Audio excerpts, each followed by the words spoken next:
Hello, everybody, and thank you for another exciting show of Ladies Get Your Prance On. And I'm your host, Lisa Lamont, and I am here with another special, awesome guest. Her name is Brenda Reiss, and she is the forgiveness coach. Welcome, Brenda. Thank you, Lisa. I'm excited to be here with you. I am so excited. So can you share with the viewers and tell us where you live at? Because I have people from all over the country on my show. Oh, you bet. I live in Redmond, Washington, which is just east of Seattle. East of Seattle is beautiful. And I'm also in Washington State. We're not too far. We're about 40 minutes maybe, depending on traffic, right? Depending on traffic. Depending on traffic. And I am so happy to have you come here because one of the things that I have found that a lot of women over the years doing consultations with my clients is they have a lot of difficulty forgiving themselves. And when I met you and I found out that that's what you do, you are the forgiveness coach. I'm just like, I've got to meet her and know her. What is your background that had you evolve and come to be the forgiveness coach? Because I think that's fascinating. Thank you. So my background, I have 30 plus years in corporate America. And for anybody who's that's I kind of stayed with things long term. And my background is as an executive assistant, different roles in the assistant, but I manifested this executive assistant role, and that's what I wanted to be. And as I looked back over my life, I realized that why I was always the assistant and never wanting to start my own business or be the boss, it was because of my beliefs. And that was amazing. Yeah. Because as an executive, as any assistant knows, you're running the show pretty much, but you're just not in the limelight, right? Yes. And I was afraid to be in the limelight. And I didn't know that until I started doing this work.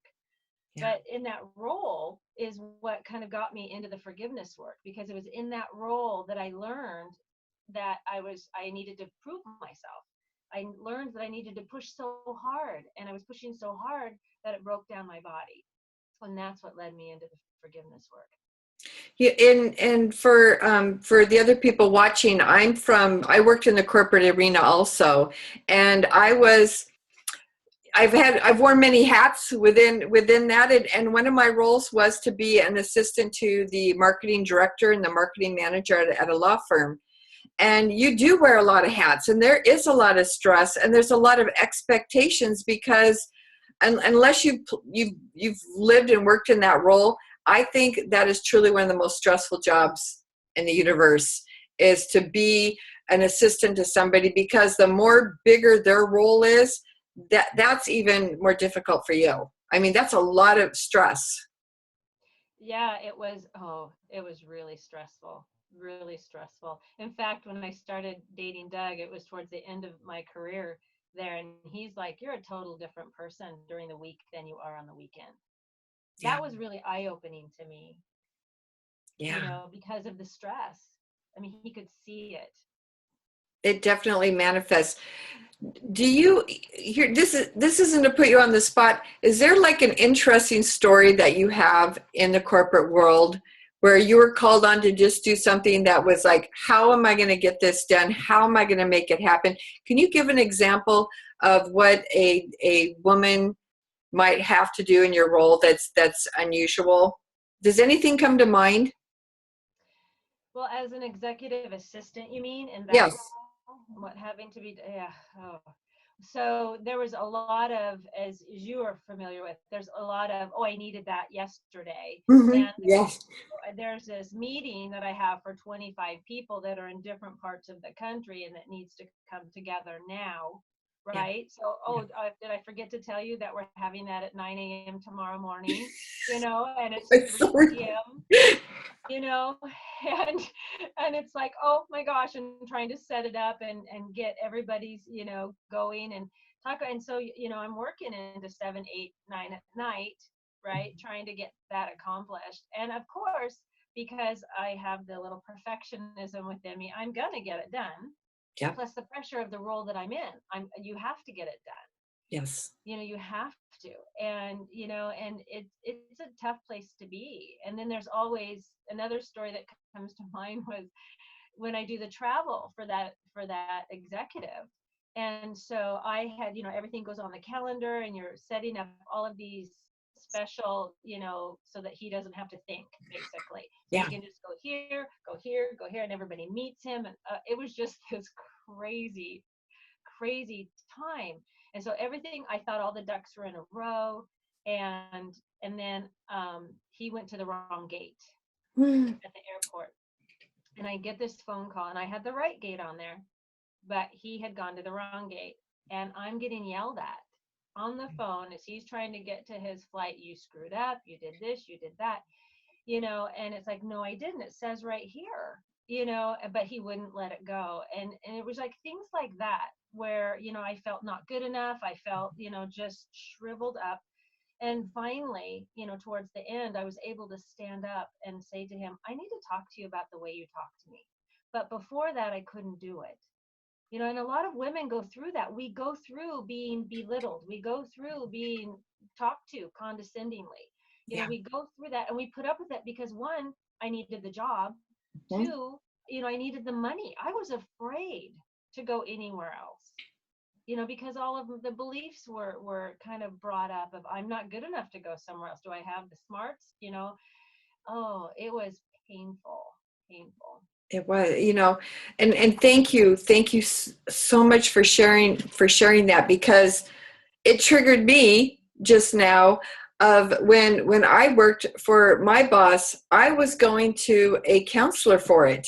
I was using my lunch hour to go 2 blocks down the road, because I lived and I worked in downtown Seattle, and I was having to go to a counselor because of the stress that the expectations that were put on to me, that were, I couldn't meet them. And no matter how hard I tried to meet them, or to get something shipped off that needed to be in New York the next day from Washington State, even though she said, I'm sure I told you.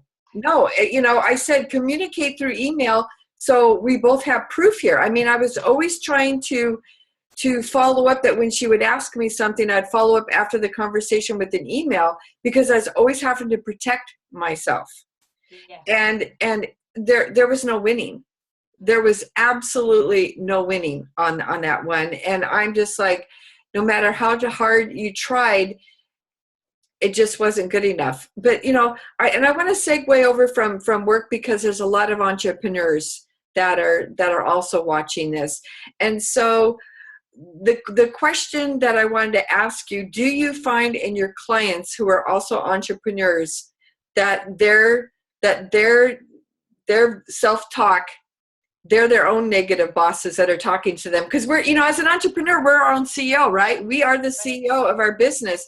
And so do you find that working with your clients, that they too have this critical boss in their head? Oh, yes. Oh my gosh. It was amazing. I was thinking I was the only one. And, which we all do. We Yeah. kind of have this part of our brain that kind of just wants to keep us safe, right? And that's a good thing. However, it's also critical. So it brings up our critical self. It brings up our judging self. It brings up these different parts of us. And so the clients, yeah, will share with me that, they have that same crazy monkey mind of, who am I to be doing this? Mhm. I'm not good enough for this. Oh, look at her, right? It starts into the comparison, or look at that. And so that's where the beliefs come in, is Mhm. really working on and recognizing that voice and that behavior. And I love your mirror work for that. Yeah. That's really helped me a lot in really incorporating that into, I am good enough. But in the not just corporate work, but especially as an entrepreneur, it's really helpful to be aware of what these beliefs are, and to really, really know that you are good enough. Because when we start a business, no matter what it is, it's our biggest teacher. It Yes. is going to bring every skeleton out. It's going to bring every belief out. It's going to bring everything you can think of or not think of, right? Absolutely. Because Absolutely. things come up, and this is what surprises people the most, is they're going, I didn't know I was afraid of being visible. I didn't know, and then they start getting the resistance and they start feeling all these things. And they're surprised. And it's like, it's not a surprise really when you get into this, because we're not taught how to really be visible or seen or heard. Yeah. We're not. Yeah. It's You know? true. It's true. You also talk about, you mentioned perfectionism, and as women, we're kind of raised to be perfect, bring home the bacon fried up in a pan, never let anyone forget, you're a woman, whatever that commercial was. Yeah. I mean, that holds true. That holds true today. Can you talk a little bit about perfectionism? Oh, yes. Yes, I have perfected that, as most of us do. I perfected that. I love it. Oh yeah, and that's what, and that's what got me into the forgiveness, really, is having those tendencies and not really realizing it. And what I learned for myself, and I think a lot of women do, because I've talked to quite a few who also say I'm a recovering perfectionist. Yeah. And I love that, because I am. And it is learning that we had to come up with survival techniques as children, because very few of us, if any, have grown up in this perfect household, Yeah. where you're totally loved, your needs are met. But there's proof out there that even as children, as babies, the reason that they cry is the need is not being met. And so there's already a belief being set up in that Mm. process. Yeah. And so it's like, I'm hungry, I'm starving, kind of thing. And so as I've learned and tried to really get to know myself, which I highly recommend, I've tried different modalities and different things to understand, why do I do this behavior? Or, where does this come from, to help me get the ahas that I felt I needed. But the perfectionism showed up, it's control. That's what perfectionism is. Ah. I'm trying to control my environment because I felt so out of control. Right? So Wow. as children, we don't have control of our environment.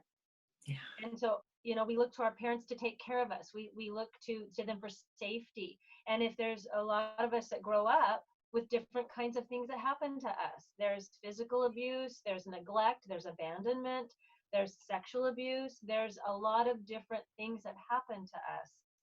And in that, we have to, it's like overwhelming. The emotion is overwhelming. So we learn to repress and suppress it, and then try to control around us. That's where we learn too, sometimes, not to be seen or heard. Yeah. If we're being abused, we try to make ourselves invisible, Yeah. because we're thinking that, if you don't see me, you can't hurt me. And so the perfectionism shows up, and I'm not good enough.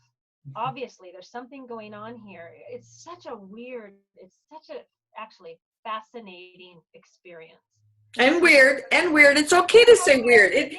It is weird, And I've been having like several aha moments when you were talking, because yes, it does go back to childhood for some people. We all have different backgrounds, but it also leads up to where we started the show at, of you working for a boss that was critical, and so we have that on top. And so now we're entrepreneurs who have our experiences from childhood, and then we have our experiences from adulthood. No matter what the role was, it doesn't matter what our role was, even as a stay-at-home mom, because there are some women whose children are now adults, and so are into school full time, so they're looking to be entrepreneurs too. But there's a lot of perfectionism of why are you going to work? Don't your children mean anything? You're going to miss this or you're going to miss that. So there's still that perfectionism even going on today. And so you're able to help people to balance that. Can you share with us what a big turning point was for you, where you knew you had to stop being in that role? Because you said it affected your body. Can you share with us what the results were and how that did affect your body? Oh yeah. So I ended up doing what you did. I ended up going to a therapist because I was really feeling like I was losing my mind. Mm-hmm. Nothing I did was good enough. I mean, he would start choosing, he would go to another secretary. She got better, ratings than I did. I'm his assistant.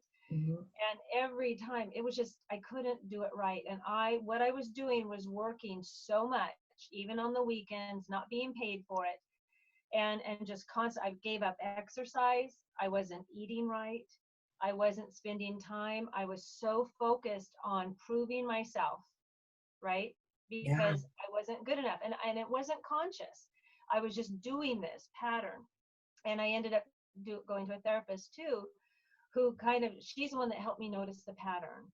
And Mhm. she's like, you're working for your ex-husband. And I went, what? And she said, there you go. He is that same pattern. Yeah. And the boss is. And I just went, oh my Lord. And meanwhile, and so even with that awareness, it was already put into motion. The energy was already changing around me. My body, I had started to get ocular migraines, which are where it's that tunnel vision. So it's not that, it's different from a regular migraine, but your vision changes. Mhm. And so I would start to get that. And then my hands were going numb. And then my back and my legs, because I was spending so much time at work, I wasn't doing much.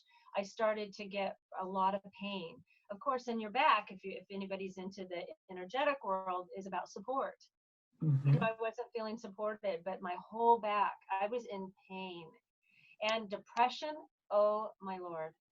There was no smiling, laughing, there was nothing. And so I started noticing that. And fortunately, the therapist is the one that started going, maybe you need to get this checked out. Yeah. And, because it really was, I really felt dead. I felt dead inside. And I know I'm not the only one. And, I just encourage women to really reach out, because it's that is where I found that are other people like that. The therapist was telling me, honey, you're not alone. And that was so helpful for me to know that, but I couldn't stop it. Yeah. Because it's like, but I need this job. I have to have this job. I have to get paid. How am I going to pay my bills? I'm single. I'm a single woman, barely making enough money to survive. And you want me to change jobs? No. So then, it triggers no, because okay, I know I can do better. Mhm. That's the perfectionism. It was Perfectionism, it yes. was it was killing me. It literally was killing me. With the physical body, with the mental, with the emotional, and I just felt like crap all the time. When I learned that you had brain surgery, and for to not know you and to learn that, to have met you and you're just as bubbly and happy, and I mean you were like somebody I was just like drawn to. I'm just like I want to meet you because you just have this wonderful loving energy that's real. I mean, it's just like you love people and it comes through. I mean, you've come to this point in your life to where you truly do love and forgive yourself for all of that, and all the and that comes through too. And when I learned that you had brain surgery, I was completely, I would never know, because once again, when you first meet somebody, you size them up right away. So I'm thinking, oh, successful. She doesn't have to worry about anything. Look at her. She's, all those things that they truly do. We, from our past, and to learn all of this. And I mean, it's a constant reminder that we have, until we've walked into somebody's shoes, we have no idea what they've been through. And I did love you from the get-go, but I had no idea of the journey that brought you here to this forgiveness coach. It makes now that I know you, and I'm like, please be on my show, because it's an important message for women, especially men too, because men also follow, but it's an important message for women to know that not only is it okay to forgive yourself, but it's a must. It's a must. Can you talk about that a little bit? I can. And, that it's a passion of mine. And, I had tried forgiveness, right? I had realized that there were some patterns going on, but I didn't exactly know what they were, and so there was an awareness there. And it was my last marriage that really, it was like every single belief, every pattern all rolled up into one. He was the best teacher for me. It was a painful 10 years. And I like the quote, pain is optional, but well, pain is inevitable, but suffering is optional. Mm. And we bring a lot of the suffering on ourselves. We really do. And it's the negative thinking, it's the critical mind, it's all of that that causes the suffering. And so, for me, it became really important because at the end of my last marriage was when I started this intentional journey. And that's where I was realizing I didn't want to live. I didn't want to die, but I didn't know what to do. I'm at a crossroads, and I had been sober. I've been sober for quite a while. And I thought, is this, why am I sober even? I mean, there was just so much. It's like this emotional pain was a lot.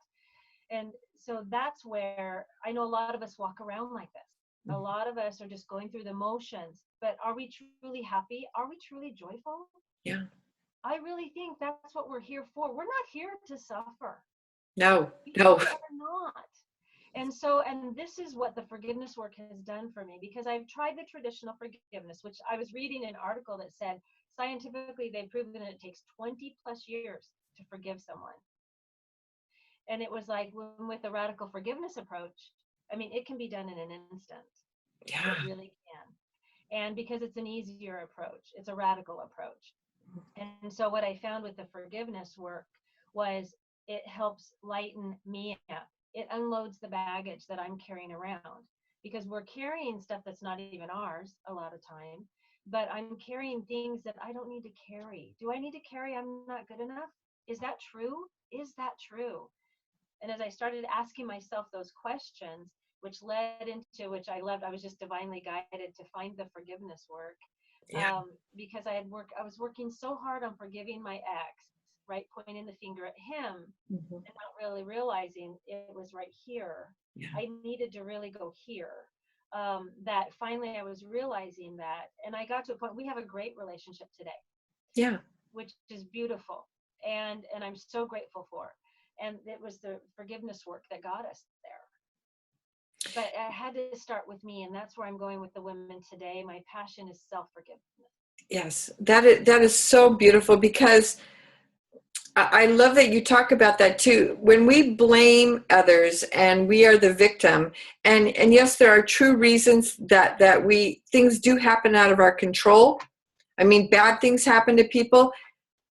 At the same time, though, how long are we supposed to wait to move on? How long are we supposed to be angry and hold on to the victim? And I held on to it for years. If I had a library, I'd have trophies lined up behind me of best victim, most to blame. And it doesn't serve anybody. And most important, it doesn't serve ourselves, because we all deserve to be happy here on this earth, and this game called life that we're living. And I am so happy that you came onto the show today to just share a little bit about it. And you also have a workshop coming up, if you wouldn't mind sharing with us a little bit about it. I'm excited about the workshop. It's called the Magic of Forgiveness Experience, and it's going to be June 25th. I'm going to have it in Bellevue. And it is a 5-hour workshop where there's going to be 2 powerful, powerful processes that I get to go through. And I'm so excited about this, because these processes I've experienced myself, and I've also facilitated them. And everybody that's experienced this feels a shift. And one of the processes is very huge, and it covers a lot of areas of our life. And it is where we can really feel the movement. It's a circle ceremony, and if you're in a sacred space, you don't even have to talk. You don't have to share a thing. And it's where you just get to feel the beautiful shifting. And they can find out more about that on my website, and that's at therecreationcoach.com and /forgiveness. And so we'll post that too. So a link to that. Wonderful. Yeah, I'm really excited about it. So is this going to be a big group, or is it going to be a smaller group for this workshop? It's a smaller group. I'm keeping it intimate because of the power of the whole process. Having between 12 to 15 people is about max. Oh, beautiful. So that way, because it's a truly oh my gosh, it shifts the energy so powerfully that it's too hard to do in a larger group. So what are some points, some questions that a woman might be considering to sign up for this? What are some of the points of a woman that's watching this? Because we all can use the power of forgiveness. What are some thoughts that might be in someone's head right now why they should sign up for your workshop? If they feel like they're carrying any kind of weight, Mm, so physical weight even, or emotional weight, because a lot of times that I have found in my life, I was heavier when I was younger because of the emotional baggage that I carried. So that right there is significant. yeah, If they're carrying that and they know that they're just feeling heavy, they just go like this, they just kind of are not really participating in life because they just feel like there's something not right. Or some people know, oh, you talk about their anything, ex friends, ex boyfriend, ex spouses, and they kind of go, ugh. If you feel a tug at all inside your body when you think of someone or a situation, if you're feeling betrayed, if you're feeling critical about yourself, if you're feeling like you never do anything right, a lot of people have those feelings, but they don't have the words for it. This covers all of that. If you feel like if you've ever been really betrayed, this workshop, or betrayed someone yourself, this workshop helps clear the energy around that. And the great thing about this is you're not diving into the past. You're not diving into the problem. That's the yeah, beauty of the radical forgiveness work. We don't need to dive into your past.